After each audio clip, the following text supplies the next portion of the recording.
Hey everybody, welcome to the Shanty. This is a special Shanty. This is the first time we've done this. And by this I mean not this broadcast. We do these every 2 weeks for our friends in the HR space. But this is the first time we've done one of these directed at an industry group. And we're talking to our friends in the cannabis group today. This is going to go out specially just to you. So there may be some of you that don't know who I am or what we're doing here. So let me explain that to you before you shut me off and don't listen to me. Because I think you're going to find some value in this. Whether you're in the human resources space or not, if you are in the cannabis industry, hang with me.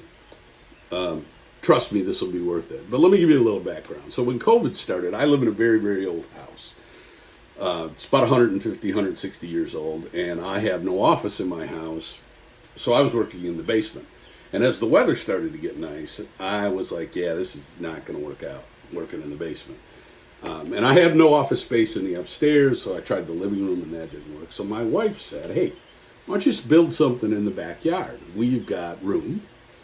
Go build something in the backyard. And I thought that was a great idea. My sons didn't think it was such a great idea because they were going to help me. And my daughter and wife, who kind of decorated the inside of this thing, didn't think it was a great idea because they were going to have to help me. But what we did is we built this little shack. And let me just show it to you. See? Here it is. See? We got a little 8 by 12 foot shack that I work in. And my wife said, look, we gotta name this thing. And I said, all right, what do you want to call it? She wanted to call it the Lost Shack. And I said, no, that's a little too close to Love Shack. And, you know, I'm an employment lawyer. We get in trouble for that. So she said, well, look, I'm a big fan of a radio station here in town called WLAV, which is a classic rock station. And every Friday they play a song that they call the Friday song that's really called the Shanty song by a guy named Jonathan Edwards. And she said, why don't we call it the Lost Shanty? I'm like, that's brilliant. We'll call it the Lost Shanty. So that's what we do, and that's why we're here. So with that background in mind, what we're doing today is we've kind of skipped out of our lane, not our employment law lane, but we're not doing a general law shanty broadcast that's applicable to everybody, although lots of employers will get some value out of this, whether you're in the cannabis space or not. But we want to talk specifically to our friends in the cannabis industry because you guys are in this growing, blooming, not to make a pun, but blossoming industry with a lot of growth and a lot of growth potential and a lot of things that when you're first starting to build a business, maybe you don't think about that we want you to think about. Some protections that we want you to have in place so that down the road, you've got those protections you need. And of course, I'm an employment lawyer, so we're going to talk about employment law. Now, I know we've got a lot of clients in this space that range from brand new startups that haven't hired their first employee yet to significant players in the industry that maybe have 50 or 100 or 150 or 200 employees. You big guys may have some of this, but before you turn me off, stick with me for a minute because I think you'll get something out of this anyway, because this is for all employers, starting from the very beginning and as you grow. Some things we want to have you to have in place as you're hiring employees to give you some protections. All right, so the very first thing we want you to have, and you may not have thought about this when you started, because I can hear you now. Look, I'm just going to take resumes. I don't need a job application. Actually, no, you do.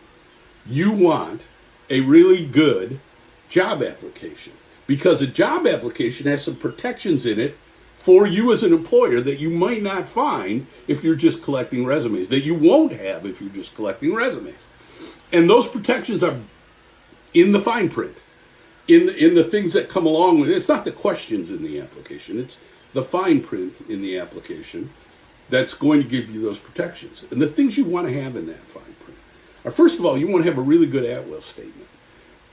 Employment in Michigan is presumed to be at-will, but we like to protect that at-will status by telling employees, no matter what else you hear, no matter who else you might talk to, you are an at-will employee of this organization. And of course, you know that means at-will means we can let you go whenever we want for any reason or no reason. And you can quit whenever you want for any reason or no reason. You want that protection because you don't want to have to prove cause when you fire somebody. There's enough exceptions to at-will that you're not going to want to have to fiddle with that. And if you go back to the Shanty, I did a Shanty podcast on at-will status that you can find on our website that goes into this in more detail about why you want to do this. But trust me when I tell you, you want a really good at-will statement in there. The next thing you want to have in that fine print, it's not really fine print, but you know what I'm talking about, is that I'm telling the truth statement. Something in there that says you promise that everything you put on this job application is the truth. And if it's not the truth, I don't have to hire you. And if I find out you lied after the fact, I can fire you. So that employees know that they've got an obligation to tell the truth. Employees don't always tell the truth on their resumes, do they? We've seen resumes get puffed, and we've seen outright lies on resumes where employees say, I graduated from such, and I graduated from at this time with this degree. And it turns out they didn't do any of that stuff at all. A really famous football coach back in the day for Notre Dame who lied on his resume, and it cost him quite a bit. So you want an I'm telling the truth provision in there. The next thing you want is a provision. I call it a sue me now provision. That is a provision in this application that says to employees, look, applicants and employees, look, if you're going to sue me, you have to do it within 180 days of when the bad thing that you're suing me for happens. Now, that's not going to protect you necessarily under federal law, but under most federal discrimination laws, you've got to file a charge of discrimination within 300 days anyway. That's a pretty short period of time. But under state law, employees can wait 2 and sometimes 3 years before they sue you. And we don't want to let them do that. If they're going to sue you, we want them to sue you now so that we have everything fresh in our minds and we can better defend that lawsuit. So that's what you want to have in that job application that you don't have if you're just collecting resumes. And by the way, you can still collect resumes, but make every single applicant who comes in to interview with you fill out a job application and make sure they fill it out completely, not see resume. If we ask for dates and times that they had a job, they should fill out the dates and times. It's not that big a deal. They can do it. It can be done. Make sure they fill out that application. So what's the next thing you want? Once we get through the application process, then we want a really good offer letter, a nice offer letter. And an offer letter does more than just say, this is what your pay is going to be, and this is what your starting date's going to be. It does that too, but it does more than that. You want an offer letter that tells that employee, and by the way, this offer is conditioned on all of these things. So whatever you're going to make an employee do before they come to work for you, before they start, before the job actually begins, we get that in that offer letter. And what are some examples of that? Well, number one, the example that everybody has to follow is you've got to prove you can work in the United States of America. Now, usually that means it's a pro forma, but we're talking about filling out an I-9 form and getting that in place and showing me the proper identification, and that's all in the I-9 process so that you can actually work in the United States. And the I-9 process is required.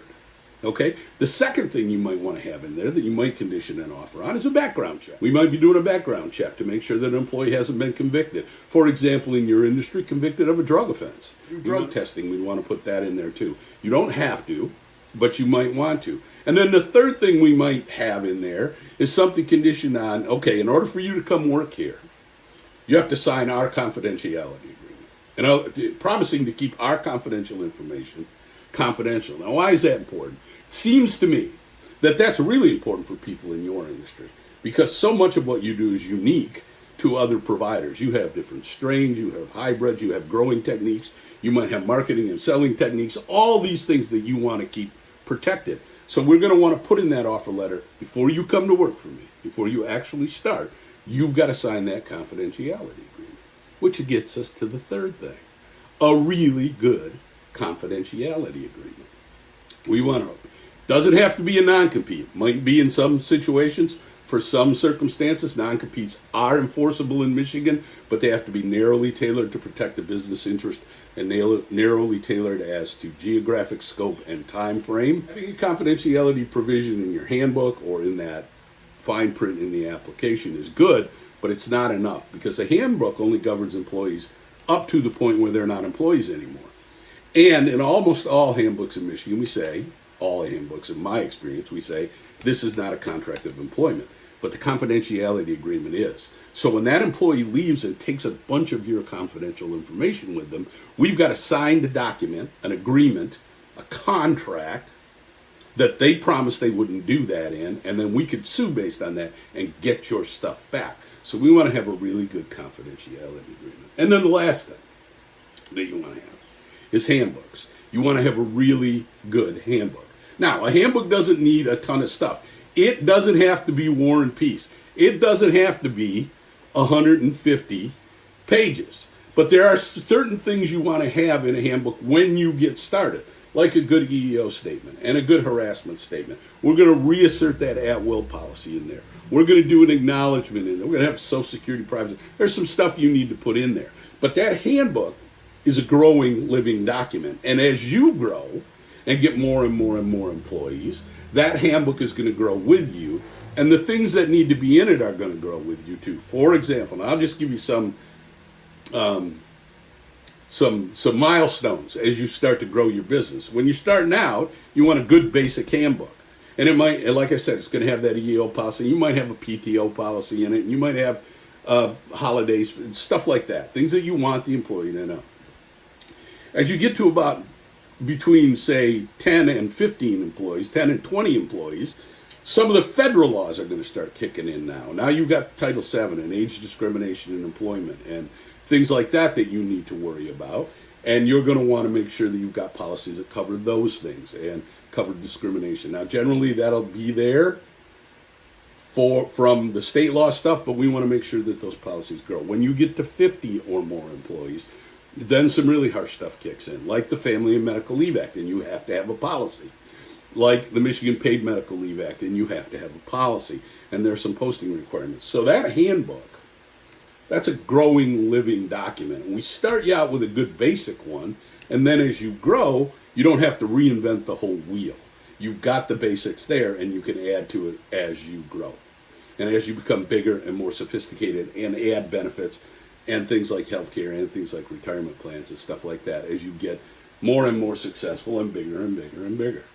And where are you going to get all this stuff?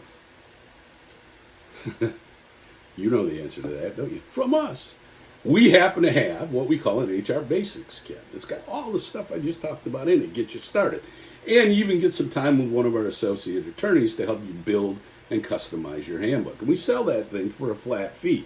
So if you're just starting out, you might want to do that. Now, if you're not just starting out, I would encourage you to make sure that you have those other things in place. If you haven't used a good job application in the past, there's no time like the present to get one in place. Doesn't matter whether you've got 2 employees or 200 employees.